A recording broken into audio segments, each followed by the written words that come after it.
청년부가 계속해서 이렇게 기도하는 분위기로 바뀌어가고, 젊었을 때 정말로 청년의 때에 기도의 능력을 알아가는 우리 청년들이 되기를 바랍니다. 젊었을 때 기도해야지 나이 들면 기도하기 힘들어요. 우리 아내도 옛날에 수영로교회 다닐 때 3시간씩 기도하는 사람인데 지금 1시간 기도하기가 힘들어요. 애들을 키우니까.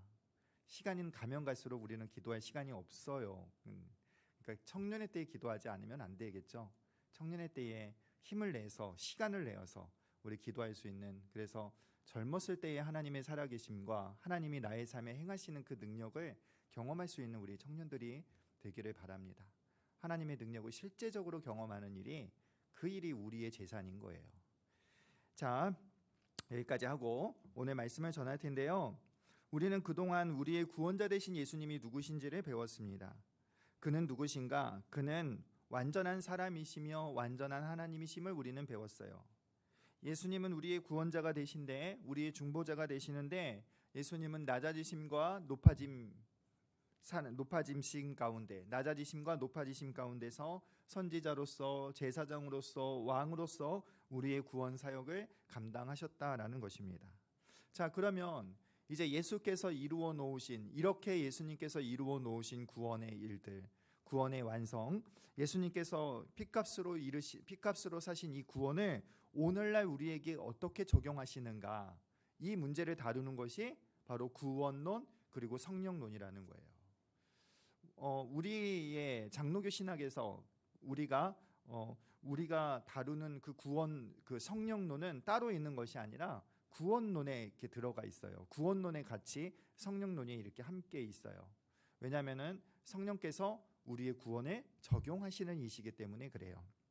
성령의 주된 사역은 무엇이냐면, 성령의 주된 사역은 예수께서 이루어 놓으신 그 구원의 일들을 각 신자에게 적용하시는 사역을 하시는 것이에요. 우리는 그 성령을 통하여 구원을 받는데, 어쩔 때는 성경은 부르셨다라는 표현도 쓰기도 하고, 어쩔 때는 거듭나게 했다라는 표현을 쓰기도 하고, 어쩔 때는 회개와 믿음의 표현이라는 말도 쓰기도 하고, 어떨 때는 의롭게 되었다, 또는 하나님의 자녀가 되었다, 또는 거룩하게 되었다라는 여러 말로 구원을 설명할 때가 있습니다. 이런 거 부르심, 중생, 회개와 믿음 한 번씩 다 들어봤죠. 양자됨, 하나님의 자녀가 됨, 이런 것들은 다 떨어져 있는 것이 아니라 구원의 한 단면에 속해요. 그러니까 이거는요, 따로 떨어져 있거나 단계적인 것들이 아니에요. 예를 들어서 부르심 받은 사람이 거듭나고 회개와 믿음을 가진 사람이 의롭게 되고, 단계적인 순서가 아니라 이거는 하나의 구원인 거예요. 하나의 구원인데 한 면이 부르심이고, 한쪽 면이 중생이고, 한쪽 면이 뭐예요? 의롭게 됨이고, 이렇게 여러 가지 면을 가지고 있는 거예요. 이렇게 구원은 하나로서 이야기를 하고 있는데, 왜 그러면 굳이 어느 때는 부르심을 얘기하고 어느 때는 회개를 얘기하고 중생을 얘기하느냐? 그것은 구원의 특징을 하나하나 설명해 주기 위함이에요. 오늘 우리는 첫 시간으로 부르심에 대해서, 구원의 특징 중에 하나, 부르심이 무엇인가에서 우리는 구원이란 무엇인지를 좀 배울 텐데요, 오늘 본문의 소요리 문답 30번을 먼저 보고 우리가 이야기를 진행하도록 하겠습니다. 소요리 문답 30문부터 29문부터 이제 구원론인데, 30부터 우리는 할게요. 자, 한번 읽어봅시다. 내가 질문하면 여러분이 답을 해보세요. 그리스도께서 값을 치르신 구속을 성령께서 우리에게 어떻게 적용하시나요?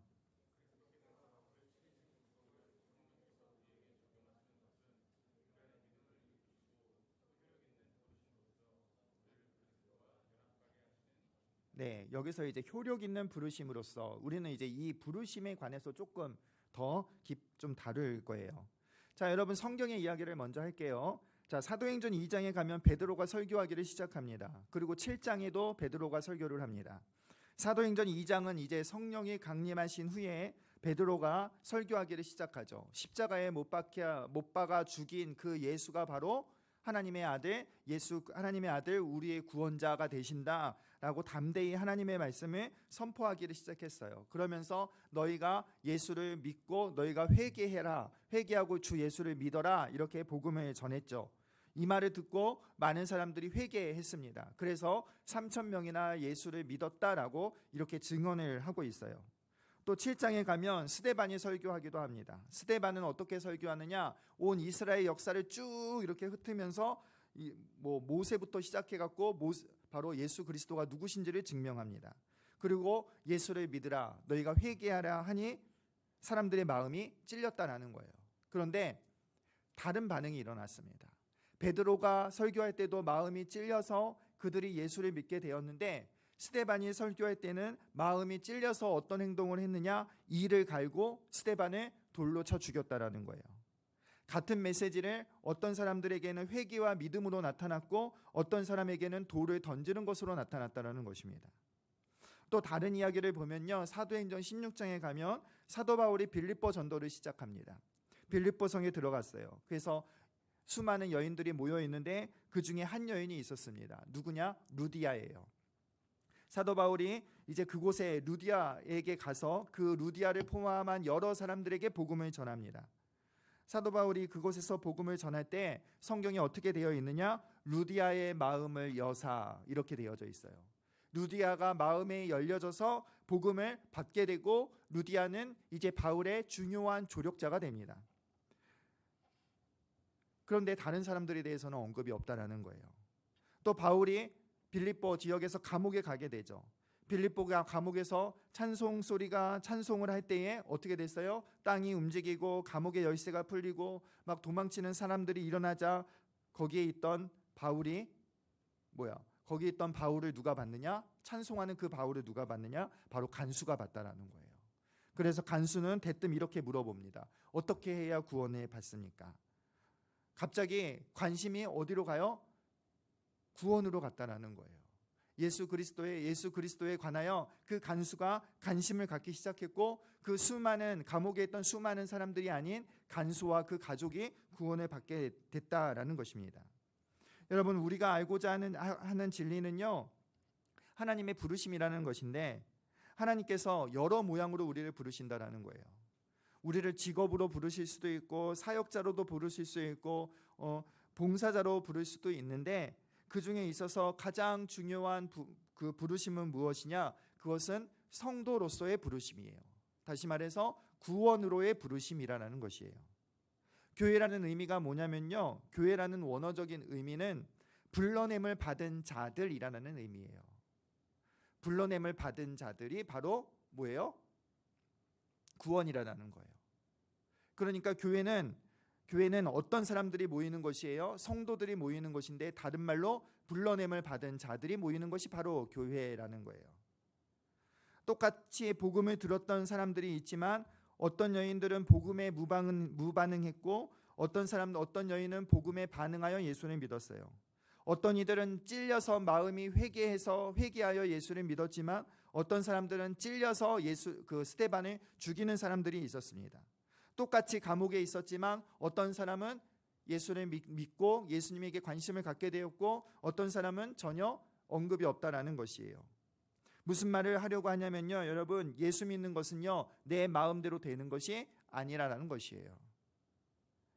예수는 내가 믿고 싶었다고 겉으로는 그렇게 보이지만 사실 그것은 내가 믿고 싶어서 믿었던 것이 아니라 성령께서 루디아의 마음을 여신 것처럼 우리의 마음을 여심으로, 우리의 눈을 뜨게 하심으로 우리가 예수님을 믿게 되었다라는 거예요. 우리의 마음 문이 언제부턴가 열려져 있고 우리 눈이 언제부턴가 떠져서 우리가 예수님을 믿게 되었는데, 그것이 무엇이냐? 마음을 열고 눈을 뜨게 되는 것이 무엇이냐? 바로 부르심이라는 것입니다. 성령께서 그 사역을 누가 하세요? 성령께서 하신다라는 거예요. 성령께서 우리를 부르셔야 우리가 예수를 믿을 수 있다라는 것이에요. 다시요, 중요한 거예요. 내가 먼저 예수를 믿었던 것이 아니라 성령께서 나를 부르셔야 내가 예수를 믿을 수 있다라는 거예요. 그러니까 잘 보세요. 어느 순간 어렸을 때부터 교회를 다녔는데, 어렸을 때 교회를 다녔을 때는 복음이 들어오지도 않고 목사님이 전도사님이 앞에서 설교하는 게 무슨 내용인지도 모르고 나는 오로지 친구가 좋아서 교회 나왔고 교회 선생님이 좋아서 교회 나왔고 그리고 교회에서 주는 간식이 좋아서 교회를 나왔는데, 나는 그렇게 해서 그냥 맨날 교회를 다녔는데 어느 순간 돌아보니 내가 예수를 믿고 있다라는 거예요. 내가 선택 내가 의식하지 못하는 가정 가운데에서도 성령께서 나를 부르셔서 내 눈을 열게 하시고 나의 눈을 뜨게 하셔서 내가 예수를 믿게 하신다라는 것입니다. 오늘 본문의 13절을 보면 이렇게 설명되어져 있어요. 처음부터 너희를 택하사, 이제 선택을 이야기하는 건데 이거는 이제 맨 마지막에 할 거예요. 어쨌든 패스하고, 너희를 택하사 거룩하게 하시고 믿음으로 구원을 받게 하시고자 어떻게 했느냐? 14절에 너희를 부르셨다라고 성경이 증언하는 것입니다. 로마서 8장 30절에도 이렇게 말씀하시죠. 정하신 그들을 부르시고 부르신 그들을 의롭게 하셨다라고 증언하는 것입니다. 다시 말해서 하나님이 미리 택하신 백성을 하나님의 때에, 하나님의 경륜에 의해, 하나님의 방식에 의해 그 구원받을 사람을 불러내시는 것이에요. 그게 우리가 받은 구원이라고 할 수 있습니다. 다시 강조해서요, 우리는 하나님이 불러주셔야 하나님 앞에 나올 수 있는 거예요. 우리가 구원을 받는 것은 하나님이 우리를 부르셔야 우리가 예수를 믿을 수 있고, 하나님이 우리를 부르셔야 우리가 구원을 받고 하나님의 자녀가 될 수 있다는 것입니다. 다시 말해서 내가 결정한 것처럼 보이지만 사실 그게 아니라는 것이에요. 우리가 먼저 온 것이 아니라, 우리가 하나님을 먼저 사랑한 것이 아니라 하나님께서 우리를 먼저 사랑하셨고 먼저 손을 내미셨다라는 것입니다. 여러분, 우리는요 사실 스스로 하나님 앞에 나올 수 있는 존재가 아니에요. 우리는 스스로 믿을 수 있는 그러한 능력을 갖춘 존재들이 아니라는 거예요. 왜냐하면은 에베소서 2장의 말씀처럼 죄와 허물로 죽은 자들이기 때문에, 하나님께 대하여 죄와 허물로 죽은 자들이기 때문에 진리에 대하여 반응할 수 없고, 하나님에 대하여 반응할 수 없고, 구원에 대하여 반응할 수 없고, 하나님의 말씀에 대하여도 반응할 수 없는 그러한 처지가 바로 예수 믿기 전에 우리였다는 것이에요. 우리는 하나님의 형상이 있었지만 우리가 배운 대로 죄로 인해서 그 형상이 망가져 버렸어요. 우리의 의지와 우리의 거룩과 우리의 지식이 완전히 망가져 버렸고, 우리의 모든 것들이 오류를 겪게 되었다는 거예요. 그래서 왜곡되고 오염되어서 우리 스스로 하나님을 믿을 수 없는, 구원을 우리 스스로 해나갈 수 없는 무능한 죄인, 전적으로 타락한 죄인이 되었다는 거예요. 그래서 우리는 스스로 할 수 없기에 누가 먼저 불러주신다고요? 하나님께서 우리를 먼저 불러주셔야 우리가 구원을 받을 수 있다는 것이에요. 그러니까 하나님께서 자기 백성을 구원하시고자 죽은 영혼을 흔들어 깨우신다라는 것입니다. 죽은 그 영혼에게 마음을 열게 하신다라는 거예요. 눈을 뜨게 하신다라는 거예요. 전에는 죄와 허물로 죽어서 센서가 없었는데 하나님을 의식하고 하나님을 알만한 그 센서를 우리의 마음에 다시 부착해 주신다라는 것이에요. 그래서 예수를 믿어 구원받게 하신다라는 것입니다. 이것이 부르심이라는 거예요. 이 부르심은요, 여러분, 우리에게 자격과 외모가 있어서 우리를 부르시는 것이 아니에요. 효용 가치가 있어서 우리를 부르시는 것이 아니에요.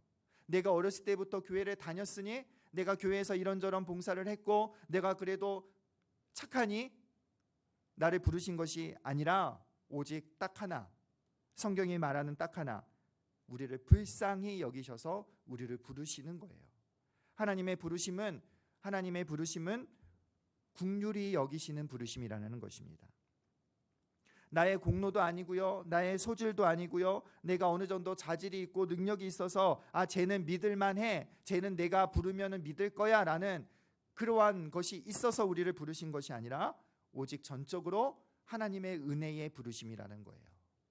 하나님의 은혜로 말미암아 아무 자격 없는 우리, 아무 자격 없고 우리가 특출난 것도 없지만 그럼에도 불구하고 하나님은 은혜로 우리를 부르셨다라는 것이에요. 하나님의 부르심은 기쁘신 뜻대로의 부르심이에요. 다른 말로 하면 주권적인 부르심이에요.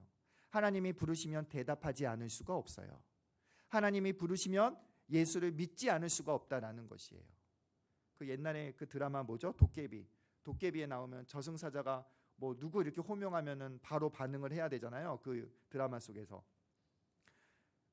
하나님이 우리를 부르시면 우리는 대답하지 않을 수 없게 된다라는 거예요. 하나님이 우리를 구원하시고자 우리를 택하시고 우리를 부르시면 거기에는 반드시 긍정적인 답을 할 수밖에 없다라는 거예요. 이게 하나님의 주권적인 부르심이라는 것이에요. 어떤 처지에 있든지 얼마나 악의 정도가 심하든지 간에 그거와 상관없이 하나님이 부르시면 우리는 구원을 받을 수밖에 없다라는 것이에요. 또 하나님은요, 하나님의 부르심은요, 어떤 부르심이냐? 후회하심이 없는 부르심이에요. 내가 쟤를 괜히 불렀어. 중도 포기가 없다라는 것입니다. 취소가 없다라는 것이에요. 처음부터 쟤는 원래 죄인이라는 사실을 알고 충분히 하나님께서는 아시고 우리를 부르신 거예요. 완전한 부르심, 후회하지 않는 부르심이라는 사실이에요. 그래서 여러분, 우리의 구원은 뭐예요? 우리의 구원은 전적인 은혜라는 것입니다. 처음부터 끝까지 우리의 구원은 다 은혜라는 거예요. 우리의 의지나 우리의 공로나 우리의 노력이 구원의 틈에 들어갈 여지가 없습니다.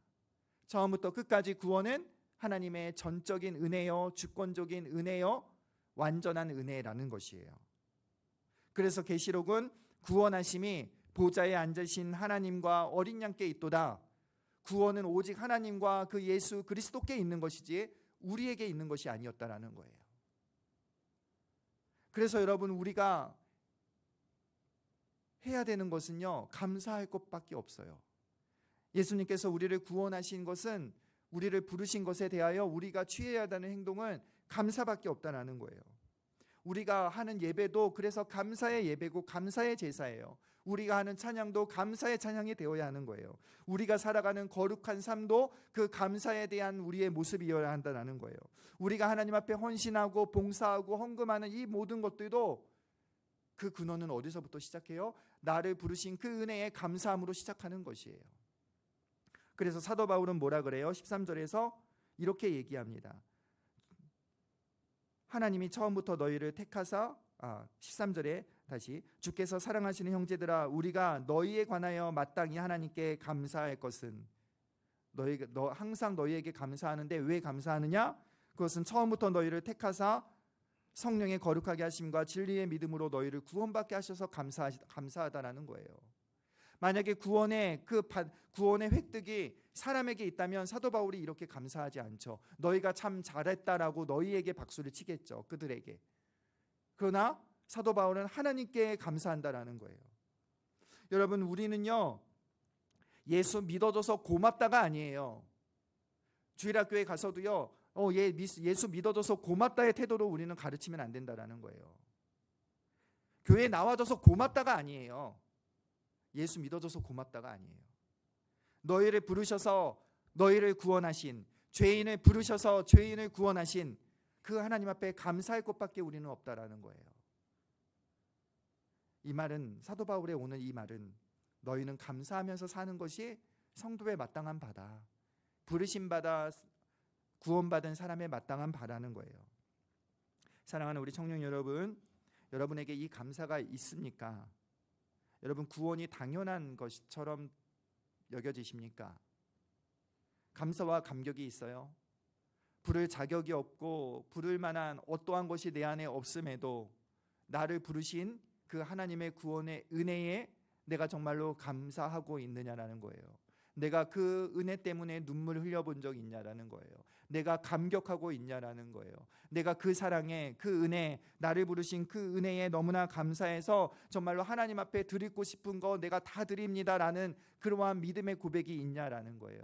내가 교회에서 하는 헌신과 내가 교회에서 하는 봉사와 내가 모든 예배와 이러한 모든 것들이 정말로 나를 불러주신 그 하나님 앞에 감사함으로 내가 지금 그것을 감당하고 있느냐. 중요한 거예요, 여러분. 우리에게 이 감사와 이 기쁨이 있어야 되는 것이에요. 그래야 우리의 신앙생활이 즐거운 것이에요. 이 감사가 없고 이 기쁨이 없으니 교회 생활이 그렇게 힘이 든 거예요. 사랑하는 여러분, 우리 안에 그 구원의 감격과 그 구원의 즐거움이 여러분 안에 있기를 주의 이름으로 축복합니다. 그 구원의 기쁨, 그것을 알면요, 세상의 기쁨은 그냥 생각나지도 않아요. 전에 제가 철야 때 한번 얘기했는데, 저희가 직장 다닐 때 이러한 질문을 했어요. 어떤 분이 저보고 오희석 씨는 담배도 안 피고 술도 안 먹고 뭐 여자친구도 없는 것 같은데 근데 무슨 재미로 세상을 살아요? 근데 내가 뭐라고 말할게요. 지금 해도 진짜 똑똑한 대답이었던 것 같아. 어렸을 때 애기들이 예를 들어서 이런 장난감을 가지고 놀다가 정말로 더 엄청난 비교도 안 되는 이 장난감을 만나면 예전에 갖고 놀던 거 생각도 안 납니다. 관심도 없어집니다. 저는요, 세상이 알 수 없는 그 기쁨이 내게 있어요. 예수 그리스도의 그 사랑하심이, 그 나를 부르신 그 은혜가 어떠한지 저는 너무나 알아서요, 그거 저는 관심이 없어요. 새로운 장난감 만난 어린아이처럼 저는 이게 너무나 좋다라는 거예요. 우리에게 이러한 고백이 있어야 되지 않아요? 우리가 이러한 삶을 살아야 되는 것이에요. 교회에서 술 먹지 말아야 하니까, 술 먹으면 안 된다고 가르치니까 술을 안 먹는 것이 아니라 그런 거에 관심이 없어져요. 왜요? 내 주 예수 그리스도의 은혜가 너무나 크니까. 나를 사랑하시고 나를 부르신 그 은혜가 너무나 크니까 세상에 별로 관심이 없어지는 거예요. 세상을 떠나 살라는 얘기가 아니라 이러한 기쁨이 있어야 이게 참된 신앙이라는 거예요. 우리 안에 구원의 감격과 구원의 즐거움이 없는데 어떻게 신앙생활을 합니까? 바라기는 여러분, 예수 그리스도께서 우리를 구원하신 그 은혜, 우리를 부르신 그 은혜를 깊이 알아서 날마다 내 안에 샘솟는 기쁨과 샘솟는 즐거움과 구원의 감격으로 날마다 주님 앞에 감사하며 기쁨으로 찬양하며 예배할 수 있는 저와 여러분 되기를 우리 주의 이름으로 축복합니다. 여러분, 구원의 확신도 여러분 여기에 있어요. 내가 믿습니다 100번 해서 구원의 확신이 생기는 것이 아니라, 우리의 구원의 확신은, 우리의 흔들리지 않는 구원은 나에게 있는 것이 아니라 부르신 자에게 있는 거예요. 부르신 자가 완전하신 하나님이시니, 부르시는 자가 그 구원에 후회하심이 없으니, 부르신 자가 우리가 배운 것처럼 그는 영원하고 무한하고 불변하신 하나님이시니 나의 부르심에 변화가 없는 거예요. 나의 부르심에 중도 포기가 없는 거예요. 왜요? 하나님이 완전하시기에, 하나님의 부르심은 후회하심이 없기 때문에.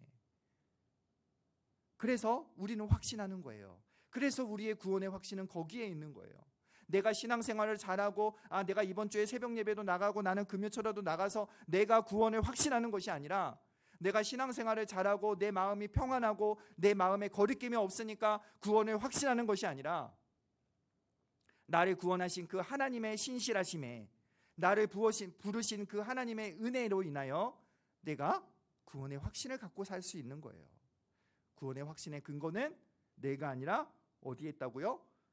우리를 부르신 그 하나님 앞에 우리의 구원의 근거와 확신이 바로 거기에 있는 것이에요. 사랑하는 여러분, 정말로 참된 믿음의 확신을 가지고 우리는 살아야 합니다. 구원의 확신을 가지고 살아야 해요. 하나님의 그 부르심이 얼마나 능력이 있고 얼마나 은혜의 부르심이고 후회 없는 부르심인지, 이 진리를 여러분 믿고 이 진리로 감사하며 살고, 그 진리 안에서 참된 구원의 확신 가운데, 흔들리지 아니하는 구원의 확신 가운데, 믿음 가운데 거할 수 있는 저와 여러분 되기를 우리 주의 이름으로 축복합니다. 여러분, 마지막으로요, 부르심에는 두 종류가 있는데, 외적인 부르심과 내적인 부르심이 있어요. 외적인 부르심은요, 바로 쉽게 말해서 이런 거예요. 그냥 친구 따라 교회 나오고, 간식 준다 해서 교회 나오고, 저는 처음에 교회 선생님들이 예쁘다 그래서 교회 갔는데 거짓말이었어요. 근데 그냥 그 교회를 친구 따라 같이 다녔어요.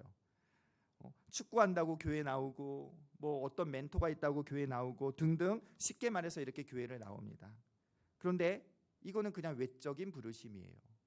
근데 중요한 것이 있어요. 외적 부르심이 중요한 것이 아니라 내적인 부르심이 중요해요. 루디아 옆에 많은 여인이 있었지만 내적인 부르심은 누가 받았냐? 루디아만 받았다라는 거예요. 루디아만 불렀다라는 거예요. 외적인 부르심으로는 구원의 여부를 결정할 수 없어요. 종교적인 관심은 좀 많을 수 있고 양심은대로 좀 살 수는 있고 하겠지만, 믿는 구원이랑은 관계없이 살아가는 거예요. 동일하게 여러분, 교회 안에서 외적인 부르심만 가지고 사는 사람들이 너무나 많다라는 거예요. 그냥 친구가 가니까 가고, 어렸을 때부터 다녔으니까 다닌, 그냥 외적인 부르심 정도로만 교회를 다니는 사람이 있는데, 그것은 여러분 진짜 구원이 아니라는 거예요. 구원은 뭐예요? 오늘 루디아처럼 마음 문이 열어지는 거예요. 눈이 떠지게 되는 거예요. 예수 그리스도를 믿게 된다라는 거예요. 이것이 바로 내적 부르심이라는 것이에요. 그런데 이 내적 부르심의 도구가 있는데 그 도구가 뭐냐면 14절의 말씀처럼 어떻게 해요? 우리의 복음으로 너희를 부르사. 복음으로 우리를 부르신다라는 거예요. 예수님께서 하나님 성령께서 우리를 부르시는데 어떻게 부르시느냐? 복음으로 우리를 부르신다라는 거예요. 말씀으로 우리를 부르신다라는 거예요. 하나님께서 우리를 말씀으로 부르셨을 때, 성령께서 우리의 말씀을 통해서 부르셨을 때 그 부르심에는 반드시 믿음이라는 효과를 남겨요. 그래서 효과적 부르심이라고 어려운 말을 하기도 해요. 여러분, 다시 말씀드리지만 교회를 다녀도 내적 부르심이 없다면 그것은 예수 믿는 것이 아니에요. 다시 말해서 말씀이 깨달아지지 아니하고 말씀이 보여지지 아니하고 말씀이 믿어지지 아니하는 내적 부르심이 없다면 그것은 예수 믿는 거 아니라는 거예요. 내적 부르심을 우리가 어떻게 확인하느냐? 그것은 최종적으로 지금 내가 회개하고 예수 믿는 것에 있지만 다른 증거로는 내가 말씀 앞에 진실로 반응하며 살고 있느냐라는 거예요. 왜냐하면 말씀으로 부르심 받은 사람들은 말씀에 반응하며 살아갈 수밖에 없는 거예요. 말씀에 부르신 자들은요, 당연히 부르심 받은 자들은 부르신 이의 말씀을 듣고 부르신 이의 뜻을 따라 살 수밖에 없는 것이에요. 그러니까 내가 부르심 받았다라는 증거는 오늘 하나님의 말씀에 대한 찔림이 나에게 있는가? 하나님의 말씀에 대하여 내가 선하게 정직하게 반응하는가? 하나님의 말씀에 대하여 내게 순종함이 있는가? 말씀이 내 안에 영향력을 끼치고 말씀이 내 안에 꿈틀거리고 있느냐? 그것이 중요한 것이에요. 죄와 허물로 죽은 사람은 말씀에 반응할 수가 없어요. 그러나 살아있는 사람은 반응하게 되어져 있습니다. 사도 바울은 오늘 그래서 이렇게 말해요. 너희의 전통을 굳게 지키라는 거예요. 여기서 전통은 우리가 아는 그 전통이 아니라 복음을 말하는 것이에요. 편지로 받은 그 복음을 말하는 것입니다. 복음으로 부르심 받은 사람들은요, 복음으로 부르심 받은 사람들은 아무리 어떠한 환경과 어려움과 처지가 어려움의 환경에 있을 때에도 복음을 놓지 않는다라는 거예요. 오늘 데살로니가 교회 사람들이 바로 그랬어요. 핍박이라는 것이 있어도 오늘 그 복음을 붙들고 굳게 지키기를 오늘 권면을 받았어요. 복음으로 부르심 받은 사람들은 어떠한 외부적인 내부적인 어려움이 있어도 이 복음을 놓지 않고 이 복음을 붙들고 살아가는 사람들이 진짜로 구원받은 사람들이라는 거예요. 복음을 포기하지 않고 말씀을 포기하지 않고 순종하며 살아가는 사람이 정말로 부르심 받은 사람이라는 거예요. 무슨 말이에요? 여러분, 복음으로 부르심 받은 사람은요, 어떻게 살아야 되냐면요, 지속적으로 그 말씀에 반응하며 사는 사람이라는 거예요. 지속적으로 말씀에 힘쓰며 사는 사람이 진짜로 부르심 받은 사람의 삶이라는 것입니다. 하나님의 말씀에 무감각해서 반응하지 않고 부르신 이의 뜻이 무엇인지 찾지도 않고 관심도 없다면, 순종하지도 않는다면 그것은 내가 부르심 받았는지 안 받았는지 거기서부터 다시 시작해야 돼요. 내가 부르심을 받았다고 확신하고 내가 부르심 구원을 받았다면 우리는 그 부르신 자의 뜻대로 살아가기를 몸부림칠 수밖에 없는 거예요. 말씀대로 살아가기를 몸부림칠 수밖에 없는 것이에요. 내가 그 말씀에 순종하고 내가 그 말씀을 기뻐하며 살아갈 수밖에 없는 거예요. 세상의 사상과 세상의 가치와 세상의 유혹 속에서 하나님의 말씀에 민감하며 살아갈 수밖에 없고, 하나님의 말씀을 절대적인 기준으로 삼고 살아갈 수밖에 없고, 대세가 아니라 진리 따라 살아갈 수밖에 없는 것이 바로 부르심 받은 자들의 삶이라는 것이에요. 다윗처럼 주의 말씀을 내 발의 등이고 내 길의 빛으로 삼아서 부르신 자의 의도답게 부르신 자의 의도에 합당하게 살아가는 것이 바로 여러분 오늘 우리의 모습이어야 한다는 것이에요. 바라기는 여러분, 이 땅의 유행을 따라 사는 사람은 부르심 받은 사람이라 할 수 없어요. 바라기는 이 땅에 유행이 있어도 이 땅의 대세가 아니라 오직 부르심 받은 자답게 부르신 자의 뜻을 따라 살아갈 수 있는 저와 여러분 되기를 바랍니다. 이게 구원을 받은 사람의 온전한 모습이고 구원을 이루어가는 모습이에요. 바라기는 여러분 정말로 부르신 이의 기대에 부응하는 그러한 삶을 사는 우리 청년부 여러분 되기를 우리 주의 이름으로 부탁을 드립니다. 자, 우리 일어나서 함께 찬양할게요.